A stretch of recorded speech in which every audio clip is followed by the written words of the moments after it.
సాధించే కృపను మీరు మాకు అనుగ్రహించిన విధానాన్ని బట్టి మీకే వందనములు, స్తుతులు, స్తోత్రములు చెల్లిస్తున్నాం ప్రభా. స్తోత్రములు ప్రభా, స్తోత్రములు తండ్రి, స్తోత్రములు ప్రభా. అవును ప్రభా, ఎక్కడ ఇద్దరు ముగ్గురు కూడిన నామంలో ప్రార్థిస్తారా వారి మధ్యన నేను ఉంటానని సెలవిచ్చిన దేవ మీకే వందనములు, స్తుతులు, స్తోత్రములు చెల్లిస్తున్నాం దేవా. ఆత్మదేవ, సత్యదేవ, మీరు మా మధ్య సంచరించుచున్న విధానమును బట్టి మీకే వందనములు, స్తుతులు, స్తోత్రములు చెల్లిస్తున్నాం ప్రభా. స్తోత్రములు తండ్రి, స్తోత్రములు అనునిత్యము అనుక్షణము ప్రభా తండ్రి. అవును ప్రభా, మాతో ఉంటున్న దేవా మీకే వందనములు, స్తుతులు, స్తోత్రములు చెల్లిస్తున్నాం ప్రభా.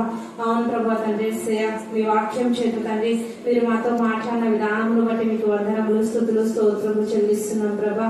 అవును ప్రభా తండ్రి, జీవ మరణములు తండ్రి మీ వశంలో ఉన్నవి యేసయ్య, మీకే వందనములు, స్తుతులు, స్తోత్రములు చెల్లిస్తున్నాం తండ్రి. అవును ప్రభా, ఎవరైతే ప్రభా తిరిగి తండ్రి మీ తట్టు తిరిగితే తండ్రి మీరు మిమ్మల్ని ప్రార్థించినప్పుడు మీరు తప్పక తండ్రి క్షమించే దేవుడు అయినందుకే వందనములు, స్తుతులు, స్తోత్రములు చెల్లిస్తున్నాం ప్రభా. అవును తండ్రి, మీరు ప్రేమ కలిగిన దేవుడు ప్రభా, కరుణా సంపన్నుడు ప్రభా, కనికరం కలిగిన దేవుడు ప్రభా, దయ కలిగిన దేవుడు ప్రభా. మీకే వందనములు, స్తుతులు, స్తోత్రములు తండ్రి. ప్రేమ కలిగిన దేవుడు తండ్రి, మీకే వందనములు, స్తుతులు, స్తోత్రములు చెల్లిస్తున్నాం ప్రభా. స్తోత్రములు తండ్రి. అవును ప్రభా, మీరు నీతిమంతుల కొరకు లోకంలోకి రాలేదు కానీ ప్రభా పాపపు స్థితిలో ఉన్న మమ్ములను ప్రభా తండ్రి మీరు ప్రేమించి ప్రభా తండ్రి మమ్మల్ని రక్షించుటకై తండ్రి మీరు ఈ లోకములకు వచ్చినందుకే మీకు వందనములు, స్తుతులు, స్తోత్రములు తండ్రి. అవును ప్రభా తండ్రి, పాపరహితులైన మీరు ప్రభా పాపులమైన మమ్ములను ప్రభా పాపంలో నుండి ప్రభా మరణంలో నుండి తండ్రి మీ నిత్య జీవంలోనికి నడిపించుటకై తండ్రి మాకు ప్రతిగా ప్రభా తండ్రి మీరు బలియాగమైన దేవా మీకే వందనములు, స్తుతులు, స్తోత్రములు చెల్లిస్తున్నాం ప్రభా. అవును ప్రభా, మీరు చేసిన తండ్రి యాగమును మేము అనుక్షణము జ్ఞాపకం చేసుకున్నట్టు ఎల్లప్పుడూ ప్రభా మీకు కృతజ్ఞులమై తండ్రి మీ చిత్తానుసారంగా జీవించే కృపను అనుగ్రహించుమని వేడుకుంటున్నాం.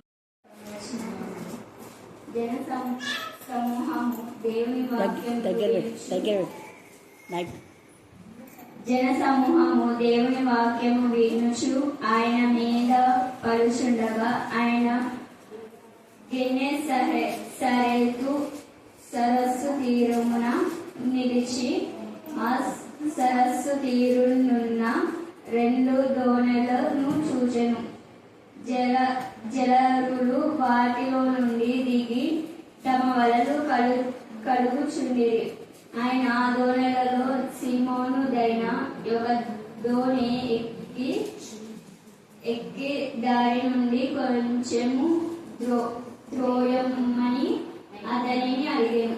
కూర్చుండి దోణలో నుండి జన సమూహములు బోధించుచుండెను. ఆయన బోధించుట చాలించిన తర్వాత నీవు దోణెను లోతునకు నడిపించి చేపలు పట్టుటకు మీ వలలు వేయుడని సీమోనుతో చెప్పాను. సీమోను ఏలిన వాడ రాత్రంతయు మేము ప్రయాసపడితిమి గాని మాకేమీ దొరకలేదు. అయినను నీ మాట చెప్పున వలలు వేతునని ఆయనతో చెప్పాను.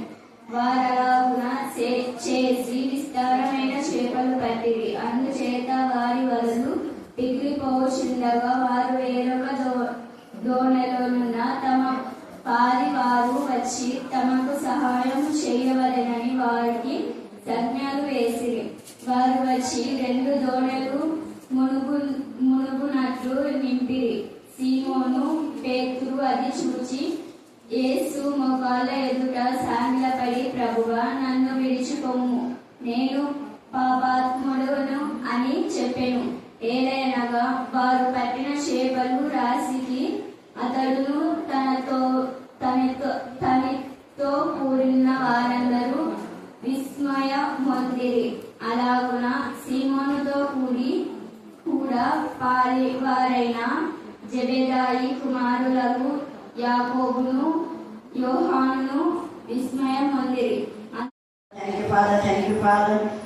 Thank you, Father. Praise the Lord, praise the Lord, praise the Lord, praise the Lord, praise the Lord, praise the Lord, praise the Lord, praise the Lord, praise the Lord. స్తోత్రమైన పరిశుద్ధ స్తుతిస్తున్నాం, మహిమపరుస్తున్నాం, గర్వపరుస్తున్నాం, ఆరాధిస్తున్నాం. ఆరాధనకు పాత్రుడు, ఎంతైనా నమ్మదగిన దేవుడు, ఎంతైనా చాలినంత దేవుడు, అద్భుత కరుడుగా, ఆలోచనకర్తగా, బలవంతుడు దేవుడుగా, నిత్యుడు తండ్రిగా, సమాధికర్త అధిపతిగా, భూపతులకు అధిపతిగా, రాజుగా, ప్రభుగా ఉన్నవాడు అనువాడుగా అనుదినం అనుక్షణం అంతని మా జీవితంలో మీరు చేసిన మేలులకు, ఉపకారాలకు, అద్భుత కార్యాలు, ఆశ్చర్యకార్యాలు, వింత కార్యాలు, గొప్ప కార్యాలు, సూచక్రియలను బట్టి మేము స్తుతిస్తున్నాం, మహిమపరుస్తున్నాం, ఘనపరుస్తున్నాం, ఆరాధిస్తున్నాం. దేవా, ఈ మధ్యాహ్న కాల సమయంలో మీరు ఆత్మలో ప్రేరేపించి నడిపించిన ప్రతి ఒక్కరిని బట్టి మీకు వందనాలు, స్తుతులు, స్తోత్రం చెల్లించుకుంటున్నాం. మీ బిడ్డలు మీ జ్ఞానాత్మక నింపడి వారికి ఇచ్చిన ఆశ, ఆసక్తి, తపన, తృష్ణను బట్టి మేము స్తుతిస్తున్నాం.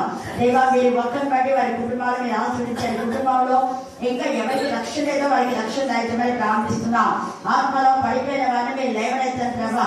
మరి ముఖ్యంగా ప్రతి తల్లి తమ పిల్లల వాక్యమనే పాఠ్యత పెంచడానికి, జ్ఞానాన్ని, వివేకాన్ని మీరు దయచేయమని ప్రార్థిస్తున్నాం. అనేక మంది నా ప్రభా లోకంలో విచ్చలవిడి జీవితంలో నా ప్రభా ఎవరి బిడ్డలు పడిపోతున్నారు తండ్రి, వారు ఎవరి బిడ్డలు పడిపోతున్నారో తెలిసి కూడా దేవ నిర్లక్ష్య స్వభావంతో నా తల్లిదండ్రులు గమనించి గురి చెప్పమని ప్రార్థిస్తున్నా. మీరు ఆకడానికి సమీపంగా ఉండగా దేవ నా ప్రభా నరక అగ్ని గంధకాలు వాళ్ళ పిల్లలు వెళ్ళక ముందే జాగ్రత్త వహించే జ్ఞానం కలుగుతామని ప్రార్థిస్తున్నా. ప్రతి తల్లిని, ప్రతి తండ్రి నా ప్రభా నా తల్లి, ప్రతి పెద్దను మీరు లెక్క అడగబోతున్నా ప్రభా. తల్లి జ్ఞానం కలుగుతామని ప్రార్థిస్తున్నా. బాలు మనసు తగిన ఫలాలు ఫలించాలన్నా మీ కృపాస్థానం దాచని ప్రార్థిస్తున్నా. బాల వయసులోనే బిడ్డలు భయభక్తి గల బిడ్డలుగా పెంచడానికి మీ కృపాస్థానం దాచని తల్లి స్తోత్రం. ఈ యొక్క మధ్యాహ్న కాలంలో ఏసయ్య తన యొక్క శిష్యులను ఎలా గైడ్ చేశారో నా తల్లి మాకు ఇచ్చిన ఆత్మలన్నీ కూడా మేము అలా గైడ్ చేయడానికి తల్లి శ్రేష్టమైనటువంటి నా ప్రభా సేవకత్వాన్ని మీరు మాకు దేవుడుగా ఉంచమని ప్రార్థిస్తున్నా. మేము చేసే పరిచయం శ్రేష్టమైన సేవకత్వంగా నా తల్లి మీరు ఆస్వాదించమని ప్రార్థిస్తున్నా. నాలో మాలో ఉండి నా తల్లి మీరు ప్రార్థిస్తున్నారు, విజ్ఞాపన చేయాలన్నా ఉపకారం ఆత్మ వాడి మీరు బోధిస్తున్నారు. దేవా మీరు స్వతంత్ర ఆత్మగా ఉన్నారు తల్లి స్తోత్రం. పరిశుద్ధాత్మతో శక్తులు నింపడి ప్రభా వాక్యం వింటున్నప్పుడే జీవితాన్ని సరిదిద్దుకోవడానికి జ్ఞానం కలుగుతుంది. మీరు ఆత్మ ద్వారా మా మధ్యకు దిగి వచ్చిన దేవా మీకే స్తోత్రం, మీకే స్తోత్రం, మీకే స్తోత్రం, మీకే స్తోత్రం, మీకే ఏసు రక్తమే జయం, ఏసు రక్తమే జయం, ఏసు రక్తమే జయం, ఏసు రక్తమే జయం, ఏసు రక్తమే జయం ప్రభా. ఏసు రక్తం ప్రతి ఒక్కరిలో ప్రోగించమని ప్రార్థిస్తున్నా. మీ నామంలో మీ రక్తంలో నూతన శక్తి మీ బిడ్డ దాయిరాక ప్రతి వృత్తులని జ్ఞాపకం చేసుకున్న దీర్ఘాయుష్యం ఇచ్చిన దేవుడు నూతన శక్తిని దాయిపోయి స్తోత్రం. రక్షణాశ్రయించండి, కుటుంబాన్ని జ్ఞాపకం చేసుకుని యశ్వించడంలో మీరు అద్భుత కార్యం జరిగించారు. ముఖ్యంగా మోక్షణం మీరు పరిహరించి మేము వివరించుతున్న సంగతులలోని సారాంశమేదనగా మనకు అతి ప్రధాన యాజకుడు. ఏంటి ప్రధాన యాజకుడు అంటే నిరంతర యాజకుడు, ప్రధాన యాజకుడు, శ్రేష్టమైన యాజకుడు, శ్రేష్టమైన యాజకత్వం చేసేటటువంటి మరి యేసయ్య గురించి రాయబడింది ప్రవచన రూపకంగా. తర్వాత ఆయన పరిశుద్ధాలయమునకు అనగా మనుషుడు కాగా ప్రభువే స్థాపించిన నిజమైన గుడారమునకు పరిచారకుడై ఇండి పరలోకమందు మహామహుని సింహాసనకు కుడి పార్శ్వమున ఆసీనుడు. ఈయన నిరంతర యాజకుడు. తర్వాత ఆలోచించమ్మా, ఈయన అయితే ఇప్పుడు మరి ఎక్కువైన అండర్లైన్ చేసుకోండి, మరి ఎక్కువైన వాగ్దానములను బట్టి నియమింపబడిన మరి ఎక్కువైన నిబంధనకు మధ్యమైతే ఉన్నాడు కనుక మరి శ్రేష్టమైన సేవకత్వము పొంది ఉన్నాడు. కాబట్టి ఈ రోజు మన ధ్యాన అంశం ఏంటంటే శ్రేష్టమైన సేవకత్వం. చెప్పండి, శ్రేష్టమైన సేవకత్వం. మళ్ళీ చెప్పాలా? ఈ శ్రేష్టమైన సేవకత్వం ఎలాంటిది అంటే ఈ శ్రేష్టమైన సేవకత్వం చేసిన వాళ్లకు, వాళ్ళ కుటుంబాలకు ఇహ పరంలో ఆశీర్వాదం ఉంటది. అదే ఈ యొక్క శిష్యులకు మనం ఇప్పుడు చూస్తే లూకా సువార్త 5:1-11 దాకా చదివితే అక్కడ యేసు ప్రభువు వారి యొక్క శిష్యులు ఉన్నారు. ఆ శిష్యులు చేపలు పడుతున్నారు. చేపలు పడుతూ ఉంటే వాళ్ళకి ఆ చేపలు పట్టే జీవితంలోనే జీవనోపాధి. అంటే వారు పడిన చేపలు అమ్ముకొని వారి యొక్క కుటుంబాన్ని పోషించేటటువంటి వాళ్ళు.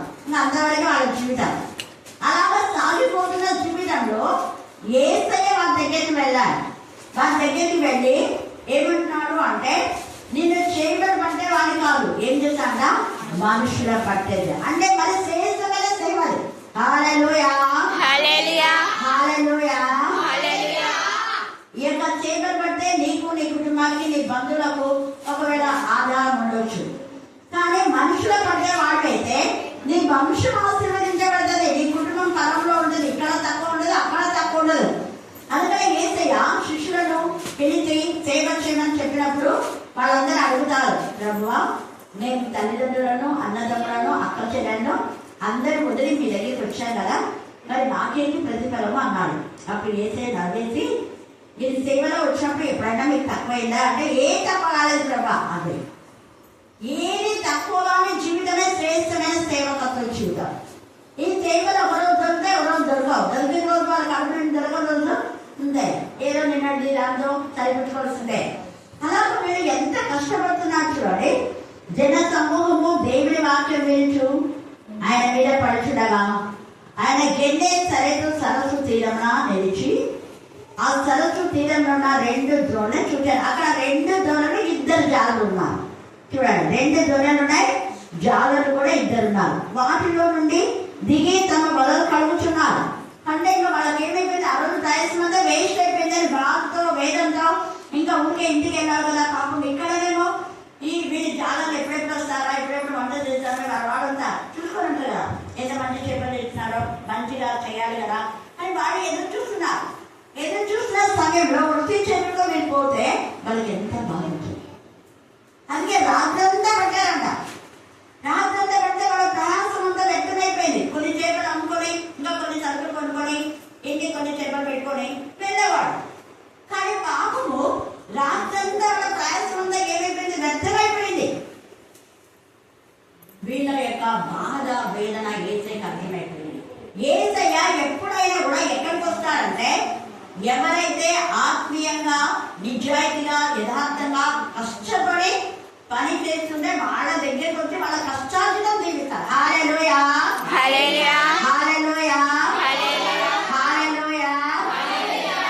కష్టపడే వాళ్ళ కష్టార్జితం దీవించడం కోసమే దేవుడు వాళ్ళ దగ్గరికి వస్తారు. అంతేగాని పని పాట లేకుండా వదిలిపోతులుగా, తిరుగుబోతులుగా, నిద్రపోతులుగా, సోమరిపోతులుగా ఆ చేసిన పనిని చెడగొట్టి అలాంటి వాళ్ళ దగ్గరికి యేసయ్య రాడు.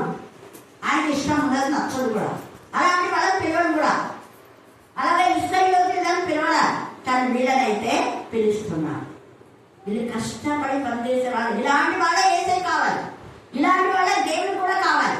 దేవుడికి కావాల్సింది కష్టపడి పనిచేసేవాడు, నిజాయితీగా పనిచేసేవాడు, యథార్థంగా పనిచేసేవాడు, కష్టపడి వాళ్ళ ఇంట్లో వాళ్ళు పోషించే వాళ్ళు కావాలి. అలా కష్టపడే వాళ్ళే ఆత్మల కోసమే కష్టపడతారు అని యేసయ్య ఉద్దేశం. ఇలా వాళ్ళ ఇంట్లో వాళ్ళ పొట్టలు నింపుతున్నారంటే ఆత్మల కాపలుగా వీళ్ళుంటే ఆత్మలను వాక్యంతో నింపుతారు, ఆత్మను నడిపిస్తారు, ఆత్మను పడతారు, దేవుడి కోసమే సంపాదిస్తారు. కుటుంబం కోసం ఎలా సంపాదిస్తున్నారో అలాగే దేవుడి రాజ్యం వ్యాప్తి నిమిత్తమే, దేవుడి రాజ్యం కోసమే, దేవుడికి ఇష్టమైన విధానంలో ఆత్మలను సంపాదించాలని ఒక తపన. అందుకే యేసయ్య ఎంతో మంది ఉన్నారు జాలరు, వాళ్ళందరి దగ్గరికి వెళ్ళరా, వెళ్ళాలి. హల్లెలూయా, హల్లెలూయా. మామూలుగా సముద్ర తీరంలో ఎంత మందో మరి సరస్సు తీరంలో చేపలు పడుతూ ఉంటారు, అందరి దగ్గరికి వెళ్ళాలి. ఎందుకంటే మిగతా వాళ్ళంతా కొంత లోకం, కొంత దేవుడనే కలిసి ఉండి ఉండవచ్చు. కానీ వీళ్ళు యథార్థమైన జీవితాన్ని, వీళ్ళ నిజాయితీని యేసయ్య చేశారు కాబట్టి వాళ్ళ దగ్గరికి వచ్చారు. ఆ 2 దోణల దగ్గరికి వచ్చాడు. 2 దోణలను చూశాడు. జాలరులు వాటిలో నుండి దిగి వలలు కలుగుతున్నారు. ఆయన దోణెలలో సీమోనులైన ఒక దోణె, అంటే పేతురు దోణె, సీమోను పేతురు దోణె ఎక్కి దాని నుండి కొంచెం తొయ్యమన్నాడు, కొంచెం తొయ్యండి అన్నాడు. మామూలుగా వీళ్ళు ఎప్పుడైతే ఆ దోణెల నుంచి కిందికి దిగిన వెంటనే దోణెం తాళ్లతోనే కింద అంతా చువ్వలు ఉంటాయి, లోపలికి అంతా చువ్వలు, ఇనుప చువ్వలన్నీ అక్కడక్కడ ఉంటాయి. వాటికి కట్టేస్తారు తాడుతో. అది అలా అనుకుంటే లోపలికి వెళ్ళకుండా మా గట్టి తాళ్లతోనే చువ్వలకి, ఇనుప చువ్వల కట్టేస్తారు. అది కొంచెం అలా తిరుగుతున్నది, అంతేగాని ముందుకేం పోదు. అలాగా దాన్ని ఏమంటే కొంచెము దరికి తోయమని చెప్పాడు. అప్పుడు ఆయన కూర్చుండి దోణెలో నుండి జన సమూహములకు బోధించుచున్నాడు. అంటే ఈ దోణెనే ఆయనకు స్టేజ్. హల్లెలూయా, హల్లెలూయా. ఆ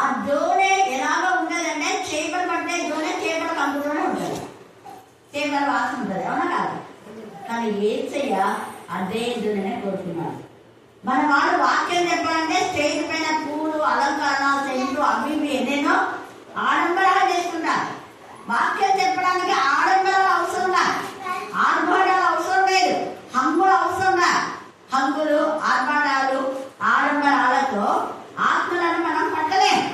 ఆత్మలు వస్తాయి కానీ దేవుడికి ఇష్టమైన ఆత్మల్లో ఉండవు. ఒకవేళ చేపలు పడ్డా ఆ చేపలు పనికిరాని చేపలే ఉండొచ్చు. కానీ ఇక్కడ యేసయ్య ఈ యొక్క దోణెలో ఏ మాత్రం కూడా దోణెను కలిగి శుభ్రం చేయండి, నేను కూర్చుంటా అని చెప్పలేదు. యాదృచ్ఛికంగా ఆ దోణెలో ఒక దోణె పైన కూర్చున్నాడు. హల్లెలూయా. యాక్చువల్గా చేపలు పట్టేవాడు కాదు ఆయన, వడ్రంగి. కానీ ఆ యొక్క వడ్రంగి ఇంట్లో ఉండి పనిచేసే వాళ్ళకు చేపల కంపంటే సరిగా నచ్చదు. ఏదో తెచ్చినప్పుడు వాటిని శుభ్రం చేసి వండుకుని తింటారు. అలాంటిది ఆ దోణెలో వేసే కూర్చున్నాడు, పేతురు యొక్క దోణెలో. ఆయన కూర్చొని వాక్యములు బోధించుట బోధించి చాలించినాడు. గమనించండి, బోధించడం అంటే వాక్యం విన్నారు. ఎవరెవరు వాక్యం విన్నారు చెప్పాలి. దోణిలో ఉండి వాక్యం చెప్పినారు కదా, ఎవరెవరు విన్నారు? చాలా జన సమూహం కూడా. జన సమూహం ఇక్కడ చూడండి 5వ వచనంలో ఉంది కదా, జన సమూహము దేవుని వాక్యం వినుచు ఆయన మీద పడుచుండగా. అక్కడ అంతా పడుతున్నారు. అప్పుడు వీళ్ళందరూ కూర్చొని చాలా జన సమూహం ఉంటే ఏదైతే నిలబడి చెప్పినా కూడా వాళ్ళకి కనపడదు కదా. అందుకని ఈ దోణి కొంచెం ఎత్తుగా ఉంటుందని చెప్పి దానిపైన కూర్చున్నాడు అందరికీ. అందుకే జన సమూహం ఉంది ఇక్కడ.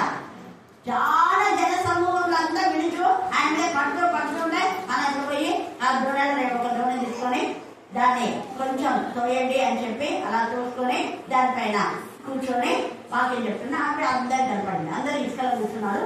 దూరం కొంచెం పైన ఎత్తుకుంటే కదా దూరం దాంట్లో కూర్చొని వాక్యం చెప్తారు. వాక్యం బోధించిన తర్వాత ముందుగా గుర్తుపెట్టుకోండి, నేను పదే పదే ఎందుకు మీకు వాక్యం వాక్యం వాక్యం వాక్యం అని చెప్పేది. వాక్యం వింటేనే బ్రతుకు ఆశీర్వాదం. నువ్వు ఎన్ని వాక్యం విన్నావో, ఎన్నిసార్లు దేవుని సన్నిధికి వచ్చావు, ఎంత సమయం దేవుని సన్నిధిలో వెచ్చించావు, ఎంత సమయం మెరుగుకొని ప్రార్థన చేసినావు, దేవుడు ఇవే లెక్కలు ఉంటావు. ఇక్కడ జన సమూహం అంతా ఎంత వచ్చిందో అంటున్నాడు. వాళ్ళందరూ ఆయనకు కనపడాలని ఇంట్లో ఇట్లా ఇట్లా ఇట్లా అనుకుంటారు. వాళ్ళు బాగా చూసి అప్పుడు దోణి ఎక్కాడు ఆయన.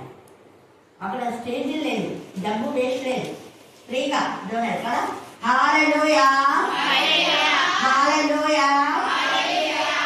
సేవకులు అనేవాళ్ళు ఎక్కువ అనవసరంగా ఖర్చులు పెట్టనివ్వకూడదు. కాంప్లెక్స్ లో ఎన్ని వేలు తగ్గేస్తుంటారు, కట్అవుట్స్ లో ఎన్ని వేలు తగ్గేస్తుంటారు, బ్యానర్స్ ఎన్ని వేలు తగ్గేస్తుంటారు. అవసరమా? ఇక్కడ ఏదైతే బ్యానర్ పెట్టించుకున్నారా, కట్అవుట్స్ పెట్టించుకున్నారా, పాంప్లెట్ పెట్టించుకున్నారా? పాంప్లెట్ పెద్ద చేపలంత ఉంటాయి, ఒక ఆత్మ కూడా పట్టదు. అందుకే మనం ఈ యొక్క మధ్యాహ్న కాల సమయంలో యేసయ్య చేసిన బోధ ప్రతి సేవకులు చేస్తే ఆత్మలకు ఆశీర్వాదం. హల్లెలూయా, హల్లెలూయా. యేసయ్య చేసే సేవనే నిజమైన శ్రేష్టమైన సేవకత్వం. మనం ఒకరి కడప అంటే కొంత ఎత్తు దాంట్లో ఉంటే చాలా అంతే. చూడండి, యేసయ్య కొండ మీద ప్రసంగంలో కూడా ఒక పెద్ద కొండ తీసుకొని కొండ మీద ఫ్రీగా దాని మీద కూర్చొని ఎంత మంది అంటే దాదాపు 30,000 మంది, 5,000 మంది పురుషులే, స్త్రీలు పిల్లలు కాక. మరి 30,000 మందికి ఆయన ఏ కట్అవుట్స్ పెట్టారు, ఏ బ్యానర్స్ పెట్టారు, ఏ పాంప్లెట్ పెట్టలేదు, స్టేజ్ లేదు. కొండనే స్టేజ్, బండనే స్టేజ్, దోణనే స్టేజ్. ఇది నిజమైన శ్రేష్టమైన సేవకత్వం. అంటే శ్రేష్టమైన సేవ ఇదే. అందుకనే చూడండి, ఒక ఎత్తు స్థలంలో నిలిచింటే చాలు అంతే. అందుకని యేసయ్య ఆ యొక్క అద్దంలో కూర్చొని బోధించిన తర్వాతనే బ్లెస్సింగ్స్. వాక్యము వినక ముందు ఏ బ్లెస్సింగ్స్ రావు మనకు. బోధించిన తర్వాత ఇక్కడ యేసయ్య చేసే అద్భుతం ఎంత అద్భుతమో చూడండి. బోధించక ముందు వాళ్ళకి ఏం చెప్పలేదు, బోధించిన తర్వాతనే ఆశీర్వాదాలు. వాక్యం వింటేనే ఆశీర్వాదాలు, వాక్యం వింటేనే స్వస్థత, వాక్యం వింటేనే బలపరచబడతాం, వాక్యం వింటేనే దేవుని యొక్క ప్రశ్నలకు జవాబు దొరుకుతుంది. వాక్యంలో వాక్యం వింటేనే నీ ప్రాబ్లమ్స్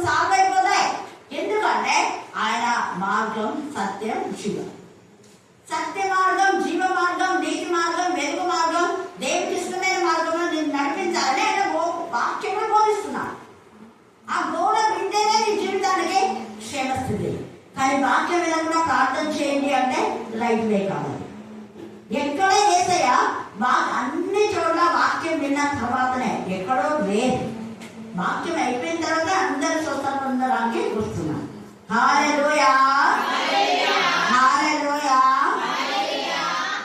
అందుకని వాక్యం అయిపోయిన తర్వాత బోధించే సాధించిన తర్వాత అప్పుడేమన్నాడు, నీవు దోణిని కుడి లోతులకు నడిపించి.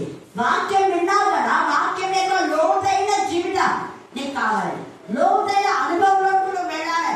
నువ్వు లోతులకు వెళ్ళి ఆశీర్వదించబడాలని ఏసైక ఉద్దేశం. వీళ్ళేం అడగలా. వీళ్ళు అడగకపోయినా వాళ్ళ ఆరాధన, వాళ్ళ బాధ, వాళ్ళ వేదన, వాళ్ళ రోజున ఏసైక అర్థమైపోయింది. వాక్యంలోనే చెప్పింటాడు. చెప్పి ఇప్పుడు కొన్ని హెచ్చరికలు చేస్తారు. దైవ సేవకులు ఖచ్చితంగా హెచ్చరిక చేయాలి. దైవ సేవకులు వాక్యం ద్వారా హెచ్చరించాలి, గద్దించాలి, బుద్ధి చెప్పాలి, సరి చేయాలి. ఇక్కడ అన్ని చేస్తున్నాడు. ఏం చేస్తున్నాడు? లోతులకు నడిపించి హెచ్చరిస్తున్నాడు. మనకు ఒక మంచి సలహా ఇస్తున్నాడు. అడ్వైజర్ గా ఉన్నాడు. ఒక మంచి సలహా ఇచ్చి లోతులకు నడిపించమంటే, అప్పుడు లోతులకు నడిపించాలి అంటే ఏం చేయాలి? చువ్వకు కత్తి వేసినటువంటి కష్టం ఏం చేయాలి? విప్పాలి. అది విప్పితేనే కదా లోతు పోయేది. అది వీళ్ళేమనుకున్నారు, రాత్రంతా అంటే రాత్రి అది పోతుంది, అది ఉంటుంది, 10 days కలుగుతుంది, పోతుంది పోతుంది పోతుంది పోతుంది అనుకున్నా. జాడ వేసినట్టు అక్కడే ఉంది, లోపలికి పోలేదు. మనం కూడా వాక్యం చదివి చదివి చదివి చదివి చదివి ఎన్ని మాటలు చదివి 100 మాటలు చదివినాం. గ్రహింపు లేకపోతే ఇదిగో ఇట్లా ఒక ఆత్మ పడదు, నీ ఆత్మ కూడా రక్షణ పొందాలి. గ్రహింపు లేని జీవితం. గ్రహిస్తే బ్రతుకులు మారుతాయి. ఎన్నిసార్లు సంఘానికి పోతున్నా, ఎన్నిసార్లు వాక్యం వింటున్నా, మరి బ్రతుకులో మార్పుందా? మార్పు వస్తే నీ కుటుంబం కోసం ఆరాధన ఉంటుంది. అయ్యో రాకడ సమీపంగా ఉంది, కుటుంబంలో రక్షణ లేని వాళ్ళు రక్షణ పొందాలని ఆరాటంతో వాళ్ళని గద్దించి బుద్ధి చెప్పి సరి చేసి దేవుడు సరిగ్గా నడిపిస్తాం. అది మార్పు అంటే. మార్పు అంటే అది రాహబుకు అర్థమైపోయింది. ఇంకా తెల్లవారితే అన్ని శవాలు పడతాయని. అందుకనే ఆమె ఎంత ఇదిగా జాగ్రత్త వహించి అందరినీ ఆమె తిట్టింటారు, ఉమ్మి వేసింటారు. నువ్వేది పంపించిన ఒక వేషము అంటే నన్ను ఎన్నైనా తిట్టిన ఏం చేయాలి? ఒక్క రాత్రి మాత్రం మా ఇంట్లో రండి. ఉగ్రత, సంహారము, దూత వచ్చి అందరిని నాశనం చేయబోతుంది. ఎంతమంది చీచి అన్నా కూడా ఆమె అందరు వచ్చేలాగా ప్రయత్నించింది. ఈ మధ్యాహ్న కాలశంతో రాకడ సమీపం ఉంది. అర్జునం పెట్టు దేవుడు ఏసై చెప్పించి అర్జునం పెట్టి చిగురిస్తుంది. తర్వాత 3వ దేవాలయం కట్టబోతున్నాడు. దేవాలయం ఎప్పుడు కట్టడం మీరు చూస్తారో, యుద్ధంలో మీరు ఎప్పుడు చూస్తారో, అంజనం చెప్పి చిగురించడం మీరు ఎప్పుడు చూస్తారో, అప్పుడే జ్వాల దగ్గర ఉన్నా. హల్లెలూయా, హల్లెలూయా. జ్వాల దగ్గర ఉన్నా. ఇంకా వచ్చేస్తాం. మరి నీ పిల్లల గతి ఏంటి? రక్షణ లేని వాళ్ళ గతి ఏంటి? రాహబుకున్న ఆరాధన ఉందా? ఆవేదన ఉందా? భారం ఉందా? బాధ్యత ఉందా? దేవుడు అంటాడు. ఇక్కడ దేవుడు బాధ్యతతో వాళ్ళతో హెచ్చరించి లోతులను నడిపించండి అన్నారు. వాళ్ళు కట్టలు విప్పేశారు. నీకున్న కట్టలు విప్పేసుకుంటే లోతైన అనుభవంలోకి వెళ్తే, వాక్యం పైపైన చదవడం, వాక్యం పైపైన వినడం, సగం నిద్రపోకుండా, సగం అక్కడ చూసుకుంటా, ఇక్కడ చూసుకుంటా, ఇంకా ఇంటి సమస్యలన్నీ మైండ్ లో పెట్టుకొని వాక్యం వింటే ఆశీర్వాదాలు రావు. పూర్ణ హృదయంతో, పూర్ణ ఆత్మతో, పూర్ణ బలంతో, పూర్ణ శక్తితో ఆయన వాక్యాన్ని మనం వినాలి. అప్పుడు మనకు ఫలితాలు వస్తాయి. వీళ్ళు వెంటనే లోతుగా అంటున్నారు కదా, ఏమని అంటే చేపలు పట్టుటకు మీ వలలు వేయని సింహంతో చెప్పగా, సింహం ఏళ్ళవాడ రాత్రంతా మేము ప్రయాసపడ్డా, చాలా ప్రయాసపడ్డాం దేవా. నేను ప్రయాసపడ్డాను. ఏం ప్రయాసం? ఎందుకు ప్రయాసపడ్డారు మీరు అంటే నిద్రమత్తులో ప్రయాసపడ్డారు. నిద్రమత్తులో మనం వాక్యం చదివినా, ప్రార్థన చేసినా, వాక్యం వినా ఏది వర్కౌట్ అవ్వదు. మీరు నిద్రమత్తులో ఉన్నారు. మీరు అది పడవ దోణె పోతుంటే అనుకున్నారు, కానీ దోణె లోతులు పోలేదు, కట్టేస్తారు అక్కడ. మీరు రాత్రి కదా దాన్ని కట్టు విప్పుకోవాలి. మీ చుట్టూ బంధకాలు ఉన్నాయి. ఐక్యమైన విచారాలు వాక్యంలో ఎడకుండా మిమ్మల్ని ఏం చేస్తున్నాయి? కిందికి నొక్కేస్తున్నాయి, పైకి రాని కూడా చేస్తున్నాయి. మీరు సంపాదించే తిండి మీద సంఖ్యలో వేసినట్టే అయిపోతుంది. కారణం దేవుడికి మీరు సరైన విధానంలో చేయటం లేదు. దేవుడికి ఇవ్వాల్సిన ఘనత, దేవుడికి ఇవ్వాల్సిన సమయం, దేవుడికి ఇవ్వాల్సినటువంటి మరి ప్రథమ ఫలం కానీ, కానుకలు కానీ ఏదైనా నీ కుమారుని నీ కుమార్తెను నీకు వచ్చినటువంటి రాబడిలో ఇస్తే అప్పుడు ఆశీర్వాదం. ఇక్కడ దేవుడికి సమీపించాడు వీళ్ళు. అక్కడ చేయబడి పడలేదు అని మళ్ళీ ఇంకోటి పట్టడానికి పోదంటే అదే ఇంకా చేయబడే దొరకకపోతే ఏసై వచ్చి నాకు బోధిస్తున్నాడు అని అనుకోలేదు వాళ్ళు. జన సమూహం అంతా వచ్చింది, వీళ్ళు కూడా వాక్యం విన్నారు. వాక్యంలో సమీపించారు వాడు, దేవుడికి సమీపించినాడు. అప్పుడే ఏసై వీళ్ళతో మాట్లాడుతున్నాడు. రాత్రంతా పన్నాం, ఏం ప్రయోజనం లేదంటే పర్లేదు, ఇప్పుడు మీకు వాక్యం ఉన్నారు కదా, ఇప్పుడు మీకు ప్రయోజనం దొరుకుతుంది. హల్లెలూయా హల్లెలూయా. అప్పుడు వాళ్ళు అన్నారు, అయినను నీ మాట చొప్పున వలలు వేయమని ఆయనతో చెప్పాను. వారు అలాగూ చేసి విస్తారమైన చేపలు పట్టాయి. ఆయన మాటలో శక్తి ఉంది, అందుకని ఆయన మాట ప్రకారం మనం చేయాలి. ఆయన మాట ఏంటి? ఉపవాసం అంటే దేవునితో సహవాసం. ఎక్కువ ఆయన వాక్యంలో ఆయనతో కలిసి జీవించడం, ఆయనతో కలిసి ఇష్టాగోష్ఠి చేయడం. ఆయన వాక్యం చెప్తుంటే మనం వినడం. మనకు అర్థం కాకపోతే ప్రభా ఇది అర్థం కాలేదు చెప్పరా అంటే దేవుడు చెప్తారు. మళ్ళా వీళ్ళు చెప్పినట్లా ప్రభా పట్టాము దొరకలేదు అంటే పట్టండి మళ్ళా. హల్లెలూయా హల్లెలూయా. సరైన సలహాలు ఇచ్చి మనం నడిపించలేదు. ఆయన మాట వింటే నీ బ్రతుకు మారిపోతుంది.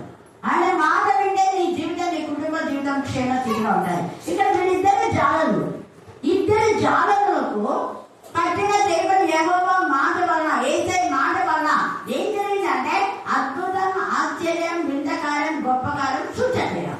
హల్లెలూయా. ఎన్నడూ వాళ్ళు ఊహించారు వాళ్ళ లైఫ్ లో. ఊహించిన విధానంలో దోణి పిగిలిపోతుంది.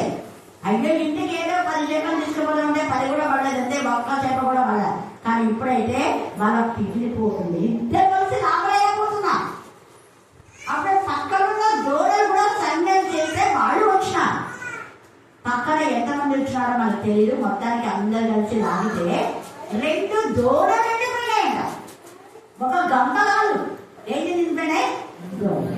2 దూడలు నిండడానికి కారణం ఏంటి? ఆ దూడలో ఏసీ ఉండి వాక్యం చెప్పాడు కాబట్టి. నీ హృదయంలో ఏసీ ఉండి వాక్యం చెప్తే, నీ ఇంట్లోకి వచ్చి దేవుడు వాక్యం చెప్తే అప్పుడు నీళ్ళు ఆశీర్వదించబడతారు. అప్పుడు ఎక్కువ కుటుంబ ఫ్యామిలీ ప్లేస్. ప్రతి కుటుంబం అప్పులేవో ఆర్థిక సమస్యలో ప్రశాంతంగా ఉండేది. ఇప్పుడు కుటుంబ ప్రాబ్లం తక్కువైనాయి, దేవుని సన్నిధికి రావడం తక్కువైంది. వాక్యం వినాలంటే ఎప్పుడో మనకు టైం ఉంటే వస్తా, లేకపోతే లేదు. ఆశీర్వాదం రావాలంటే ఎలా వస్తాయి? ఇక్కడ వాక్యం విన్నారు కాబట్టి ఆ పక్కన దూడలు కూడా నిండినాయి. ఎంతమంది వాక్యం వినాలో వాళ్ళందరూ సంఘాన్ని తెలిసినారంటే దాని అందరికీ వాళ్ళు ఎక్కడో పడుతూ ఉంటే వీళ్ళు చేస్తూ సంఘం వాళ్ళకి వినపడతారు, వినపడరు. వాళ్ళంతా ఏదైతే వాక్యం చెప్తుందో వాక్యం వింటున్నారు. వాళ్ళంతా కూడా మిగతా వాళ్ళంతా కూడా వింటున్నారు. వెంటనే వాళ్ళైతే చూస్తున్నారు కాబట్టి సడన్ ఏంటంటే సంఘంటే వాళ్ళు మాట్లాడితే అక్కడ వినపడనంత దూరంలో ఉన్నారు. వినపడనంత దూరంలో కూడా వాళ్ళు ఏసే వాక్యాన్ని శ్రద్ధగా వింటున్నారు. వాళ్ళ పనుల్లో ఉండేది ఏంటి? ఇంత జన సమూహం వచ్చినారని వాళ్ళు కూడా చేపలు పట్టకుండా ఏసే వాక్యం విన్నారు.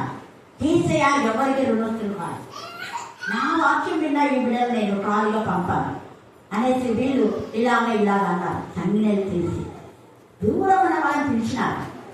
అప్పుడు వాళ్ళు కూడా చదివిస్తే ఆ 2 దూడే నిండిపోయి ఎవరెవరు వచ్చారో వాళ్ళందరికీ సమృద్ధి. హల్లెలూయా హల్లెలూయా. ఆ జన సమూహానికంతా సరిపోయినంత ఆహారం వచ్చేసింది ఆ రోజు. కారణం ఒక్కటే, జన సమూహము తిండి తిప్పలే కూడా వాళ్ళు రాత్రంతా పడినామంటే ఉదయమే వాళ్ళు ఏం చేస్తున్నారు? వాళ్ళకి అడుగుతున్నారు. అంటే ఈ జన సమూహము టిఫిన్ చేసుకోవాలి, తినాలి, తిన్నాక మూలంలే అనుకోలే. పిల్లలు వాళ్ళను వీళ్ళని అందరూ తీసుకొచ్చినారు. వంటలు పక్క పడేసారు. వాళ్ళు ఉదయాన్నే చేపలు పట్టే వాళ్ళంతా ఉదయాన్నే కదా వాళ్ళు కలుపుకునేది. రాత్రంతా పట్టమన్నారు. అంటే 6-7 టైంలో 6-7 టైంలో జన సమూహం వచ్చింది దగ్గరికి. మరి మనము తిని కొంచెం నిద్రపోయి హాయిగా ఏదో కొంచెం పోయేది అట్లా వాక్యం రాకుంటే మళ్ళీ అక్కడ ఏమనుకుంటారు? అది వద్దు. నిజంగా నువ్వు ఆశతో ఉంటే నీకు ఆశీర్వాదం. నిజమైన ఈ జన సమూహంలో ఎవరు పిలిచలేదు. వాళ్ళకు వాళ్ళే వస్తున్నారు. ఆ చూసుకుంటారు ఒకరిపైన అది ఆశ అంటే. అందుకే జన సమూహము దేవుని వాక్యం వింటూ ఆయన మీద పడుతుండగా అప్పుడు ఆయన ఆయన దోణ ఎక్కారు. దోణ ఎక్కి బోధించిన తర్వాత ఎంత అద్భుతం జరిగింది. వాళ్ళ యొక్క దోణలు పిగిలిపోయినంత నీ యొక్క బ్యాంక్ బ్యాలెన్స్ ఊరుతా ఉంటుంది. నీకు చాలినంత, ఇంకొద్దు లేవన్నంత నీ ఆశీర్వాదం. నీ ఇల్లు పట్టనంత ధాన్యం దేవునికి ఇస్తారు. నీ గాజులు నిండిపోయేలాగా, నీ గిన్నె నిండి పొల్లేలాగా. దావీదు అంటాడు, నా గిన్నె నిండి పొల్లుచున్నది. మరి నీ గిన్నె నిండి పొల్లుచున్నదా? నీ బ్యాంక్ బ్యాలెన్స్ నిండి పొల్లుతుందా? పొల్లితే దేవునికి మహిమ. హల్లెలూయా. చాలినంత దేవుడు. నా గిన్నె నిండి పొల్లింది కాబట్టి నేను ఇంకా ఇది దేవాలి నైట్ చేసి అనుకున్నా. నేను తెచ్చాడని చూసి ఎందుకు అక్క తెచ్చింది, నేను కూడా దాంట్లో పాలుగా అనేకులకు నేను వార్త ప్రకటించాలని వాళ్ళ గిన్నె నిండి పొల్లింది. ఉంటుంది వాళ్ళు చెప్పిన వెంటనే వాళ్ళ పాప ఉద్యోగం. హల్లెలూయా. మనలో ఉద్యోగం వచ్చినాక, జీతం వచ్చినాక అప్పుడు కాంట్రాక్ట్ ఉండాలి. ఆమెకి ఇంకా జీతం కాదా, ఉద్యోగంలో చేరడా. ఇది కాన్ఫరెన్స్. దేవుడు మన నుంచి ఆశది అదే. రోగం బాగైతే వచ్చి శాస్త్రం చెప్పడం కాదు, ఉద్యోగం వస్తే కాంట్రాక్ట్ శాస్త్రం చెప్పడం అది కాదు. ముందే దేవుడికి ఇవ్వాలి. అది వీళ్ళంతా ముందే దేవుడికి సమయం ఇచ్చినారు. తినే తాగే టైం ఉంటే కూడా లేకపోతే లేదు అనుకోలేదు ఈ జన సమూహం అంతా. ఇప్పుడు ఆ చేపల రాసి వీళ్ళకు కూడా ఉపయోగకరంగా అయింది. హల్లెలూయా. హల్లెలూయా. అందుకే అప్పుడు యేసయ్య అంటున్నాడు, నీ మాట చూడండి. అప్పుడు అసలు పేతురు తట్టుకోలేకపోయినాడు, చాలా పడినాడు. నన్ను విడిచిపోము, నేను పాపాత్ముడు అన్నాడు. దేవుడు చేసిన అద్భుతాలకు పశ్చాత్తాపడాలి. నేను పాపాత్ములను ఒప్పేసుకున్నాడు పేతురు. ఇక మధ్యాహ్న కాల్సింది వాక్యం విన్న తర్వాత మన పాపకు ఒప్పుకోలు ఉండాలి. కప్పుకోవడం వద్దు. అతిక్రమంలో దాచిపెట్టేవాడు గంటున్నాడు. వాటిని ఒప్పుకోవాలి, విడిచిపెట్టాలి. అప్పుడు ఆశీర్వాదం. ఒప్పుకుంటున్నాడు. ఒప్పుకున్న వెంటనే యేసయ్య కూడా ఏమంటాడు, దేవుడు ఆత్మను ఒప్పింపజేసింది, వాక్యం ఒప్పింపజేసింది. వాక్యం వినడం ద్వారా అతని నుండే ఏంటో తెలిసిపోయింది పేదలకు. దుర్గు పేదలు ఆ దుర్గుదనంలో ఏమో తెచ్చున్నాడు. అందుకే కాపాడుతున్నాడే పెద్ద పెద్ద వ్యభిచారం దొంగతనం అడిగా దుర్గుదనంలో ఏదో తెచ్చున్నాడు. అందుకనే కాపాడుతుని అంటున్నాడు. వాక్యము ద్వారా గద్దించమన్నాడు. ఇప్పుడు ఏసన్నాడు, వారు పట్టిన చేపల రాశికి అతనితో కూడా ఉన్న వాళ్ళందరూ విస్మయవంతులే. అందరూ చేపలు పట్టే వాళ్ళంతా అక్కడ ఇంకా గుంటు వచ్చింటారు. ఎన్ని చేపలు ఎప్పుడు మన లైఫ్లో చూడలేదు. రాశికంతా చూడండి. అప్పుడు అలాగున సీమోనుతో కూడా పాలివాడైన జెబెదయి కుమారుడు యాకోబును యోహాను విస్మయమందిరి. అందుకు యేసు భయపడిపోయి ఏంటిది, ఏది ఆశ్చర్యం, భయపడి వణుకుతున్నారు. ఇలాంటి గొప్ప యేసయ్య నా దోణి ఎక్కింది చాకుంటున్నారు. అంటే నా దోణి ఎంత కావలైపోయింది, నా దోణికి ఎంత అదృష్టం వచ్చింది. పేరు అంటున్నా నాలోనే ఎక్కి నాలోనే ఎక్కి వాకి నాలోనే ఎక్కినదిగా ఎంత పెద్ద రాసి పెట్టినది. ఇంకా పెద్ద అంతా ఇంకా అలజడి ప్రారంభం. ఇంకా అసలు పట్టలే సంతోషం ఒక పక్క అయితే ఇంత పెద్ద రాసి నా దోణిలో ఎక్కి వాకి పెట్టాడు వేసాయి అంటున్నాను. ఆయన సంతోషానికి ఆ బాధను దేవుడు వేసాయి భయపడిందండి. ఏం కాదు. అప్పుడు అంటాడు, నువ్వు చేపలు చూస్తున్నావా? ఇప్పటి నుండి ఎక్కడి నుండి ఎప్పటి నుండి ఇంకా ఎప్పటి నుండి ఇప్పటి నుంచే కదా, ఎప్పటి నుండి అంటున్నారు. ఎప్పటి నుండి ఇంకా దోణి యేసయ్యకి ఇచ్చినప్పటి నుంచి తన దోణి యేసయ్యకి ఇచ్చినాడు. ప్రభా ఈ దోణి ఎప్పుడు ప్రభా అన్నాడు. శ్రీమంత నాకు దోణి ఎలా ఉండే, దోణి ఎక్కడికి ప్రభా, నా దోణి వద్దబా, నేను కట్టేస్తాను, ఇంకా మనం మేము ఇంటికి పోతాం. ఇప్పుడు ఆడ మా బాధ్యతలో ఎదురు చూస్తుంటారు, 50 సార్లు తీసుకొని పోవాలా అలా. ఆ దోణి చూసి ఆ దోణి ఇవ్వమని యేసయ్య అడిగాడు. కూర్చున్నాడు, దోణి ఇచ్చేస్తాడు. ఆ దోణి నిండా దేవుడు నింపేశాడు. యేసయ్య దోణి ఇచ్చాడు, దేవుడు నింపాడు. నువ్వు ఇస్తావా, నేను నింపుతాను. చూడండి ఎంత గొప్ప కృప. రాహాబు ఒక్కని బట్టి అనేక మందికి రక్షణ వచ్చింది. యెహోషువను బట్టి అనేక మంది అనుకుంటున్న రక్షణ, కొన్నేళ్ళని బట్టి అనేక మందికి రక్షణ. ఇక్కడ పేతురు దోణిని బట్టి మిగతా దోణలన్నిటికీ అక్కడ దూరైన వాళ్ళందరూ చేయబడ్డారు, వాళ్ళందరికీ ఆదరణ. అందరు తీసుకోండి అందరికి ఇచ్చేస్తున్నాడు. పెద్ద సంతోషం. ఏసయ్య దేవుని ఎక్కి వాక్యం చెప్పినందుకు ఇవన్నీ పన్నాయని ఏమేమో చెప్పేస్తున్నాడు, సంబరపడిపోతున్నాడు. అందుకు చేయకూడదు చూసి ఇంత సంబరపడుతున్నారు మీకు. ఇప్పుడు ఒక రాసి చూసినా కదా, ఈ రాశి కంటే ఎక్కువ మనుషులు పడ్డే జాగ్రత్త చేస్తాను. చెప్పడద్దు. హల్లెలూయా హల్లెలూయా హల్లెలూయా. ఈ మధ్యాహ్న కాల సమయమందు దేవుడు కూడా నిన్ను అలాగా చేయాలని ఇష్టపడుతున్నాడు. చిరుమలు కొన్ని కంపు పడతాయి, కానీ మనుషులు శ్రేష్టమైన జీవితం మీకు ఇవ్వాలని, శ్రేష్టమైన సేవకత్వం. ఈ కంపు జీవితం వద్దు, మాధురమైన జీవితం మీకు ఇస్తాను పేదలు మనుషులు. అందుకనే 3,000 మంది వాక్యం చెప్పినప్పుడు రక్షణ పొందారు. ఎంత సువాసన, ఎంత విలువ! ఒక ఆత్మ దేవునికి విలువైంది. పరలోక విలువ సైన్య సమూహం అంతా ఆనందించి వంతులు వేస్తారు. అలాంటి 3,000 మంది రక్షణ పొందారంటే ఎంత కేకలు, ఎంత ఆనందం పరలోకంలో. దేవునికి ఆనందింపజేస్తాడు పేరు. మనం చేసే సేవ దేవునికి ఆనందం. ఈ మధ్యాహ్నంలో దేవుని ఆనందింపజేసే విధానంలో మన సేవలు ఉన్నాయా? ఉంటే శ్రేష్టమైన సేవకత్వం. అందుకనే వీళ్ళని పిలిచాడు.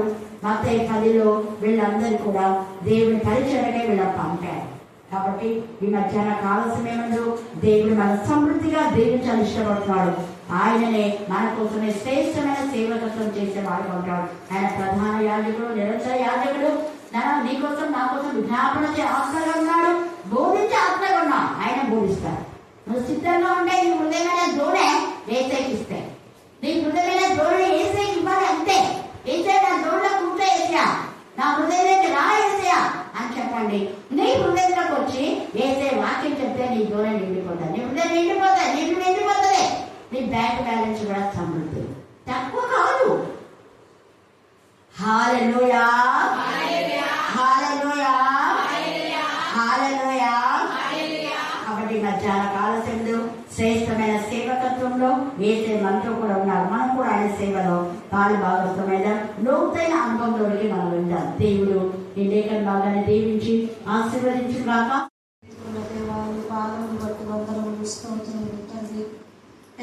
మరి నా తండ్రి ఉదయం మొదలు పట్టుకొని ఇంతవరకు నా తండ్రి ప్రభువారు మళ్ళీ కాచి కాపాడిన విధానాన్ని బట్టి మీకు స్తోత్రాలు తండ్రి. మా నాయన ఎవరికి మధ్యాహ్నం కావస్తుంది ఇంతవరకు నాయన ప్రభువా మరి నాయన చెప్పిన వాక్యంలో తండ్రి మాలో ఎక్కడికి పనులు వచ్చేది దేవాన్ని అయ్యా నేను నడిపించిన కదా తండ్రి. మా ప్రార్థనలు, మా తలంపులు ఎలా ఉండవో తండ్రి నా ప్రభువా నీకు ముందుగానే తెలుసు కనుక నా ప్రభు ప్రతి ఒక్క హృదయంలో నా తండ్రి నీరు కట్టి పలింపచేయడు దేవానికి స్తోత్రములు తండ్రి. నాయన ధోనిలో మరి నా ప్రభు ఎంతగానో నా తండ్రి ధోని నింపాడు దేవానికి స్తోత్రం. అవును ప్రభు, అలాంటి ధోని నింపే బిడ్డలుగా మమ్మల్ని తయారు చేసుకుని స్తుతులు స్తోత్రాలు చెల్లించుకుంటున్నాను. ఈ మధ్య కలుస్తామని ఇంతవరకు నైనా ఈ బిడ్డలు ప్రభు పాటలతోనే ఆనందించారు, వాక్యముతోనైనా బలపరిచిన దేవానికి స్తోత్రములు తండ్రి. ప్రతి ఒక్క కుటుంబంలో నా తండ్రి మీరు నా తండ్రి మీరు ధోనిగా నింపే బిడ్డలుగా తయారు చేసుకునైనా మీకు స్తోత్రములు. నన్ను మా కోడలకు నాన్న ఏదైతే ఆరోగ్యంగా ఉందో ప్రభా ఆ యొక్క నా తండ్రి సంపూర్ణమైన ఆరోగ్యము ధరిస్తేనైనా మీకు స్తోత్రములు తండ్రి. ఇక నా ప్రభు ఎందరు గర్భిణీ శిల్లుడు జ్ఞాపం చేసుకోనైనా మీకు స్తోత్రములు తండ్రి. నాయన మధ్యాహ్న కలసమైనా మోసం నా తండ్రి హాస్పిటల్ అడ్డుమంటే నాడు బ్రహ్మ కుమారుని కూడా తాకండి నైనా. అయ్యా కాలు పని చేస్తలేదంటనైనా, సూపు మాటలు లేవంట బ్రహ్మ అని చూపు. అయ్యా నీకు వందనాలు చెల్లించుకుంటున్నాం తండ్రి. నీ దాసుని ముట్టి స్వస్థపరుచునైనా తండ్రి. ఇంకా ఎన్ని కుటుంబాలు తీరైనా, ఎన్ని బాధలు, వేదనలు, సోదరులు తీసివేసినైనా మరి ప్రభు గర్భఫలము లేని బిడ్డలకి గర్భఫలము దేవానికి స్తోత్రములు. గర్భాలకున్న స్త్రీలనైనా సుఖమైన తగిన కాలం వచ్చినప్పుడు సుఖమైన ప్రశ్నలు దయచేయి దేవా. మా రాష్ట్రాన్ని, మా దేశాన్ని జ్ఞాపకం చేసుకునేవా నీకు స్తుతులు స్తోత్రములు నాయన. నీ బిడ్డలు ఎంతమంది అయితే నైనా నా తండ్రి మా కొరకు మధ్య ఆకాశానికి వచ్చి మరణించిన యేసయ్య కొరకు ప్రభు ఎంతమంది అయితేనైనా ఫాస్టింగ్లు గడుపుతున్నారో తండ్రి, ఇంకనైనా విశ్వాసముల ప్రతి బిడ్డ నా తండ్రి ముందుకు సాగడానికి సహాయం చేయమని ప్రార్థిస్తున్నానైనా. అక్కని ఇంకనైనా బలపరచండి, 7 తలాత్మతో నింపడి దేవానికి స్తోత్రములు. నైనా మేము కూడా ఒక ఆత్మనందు సంపాదించే భాగ్యము దయచేయమని ప్రార్థిస్తున్నాం. నైనానికి స్తోత్రాలు. ఈ మధ్యాహ్నం కలుసుమని నా దేవా నన్ను కూడా నైనా ప్రాణములంతా సరళ విశ్లేషణైనా కొన్ని మాటలు వినే భాగ్యము నటించిన విధానాన్ని బట్టి స్తోత్రాలు చెల్లించుకుంటూ దేవానాలు ఏమైనా పొరపాట్లు తప్పులుగా ఉంటుందని క్షమించి మీకేమని మా ఘనత పొందుకోమని యేసు శక్తి గల నామమున వేడుకుంటున్నాను తండ్రి.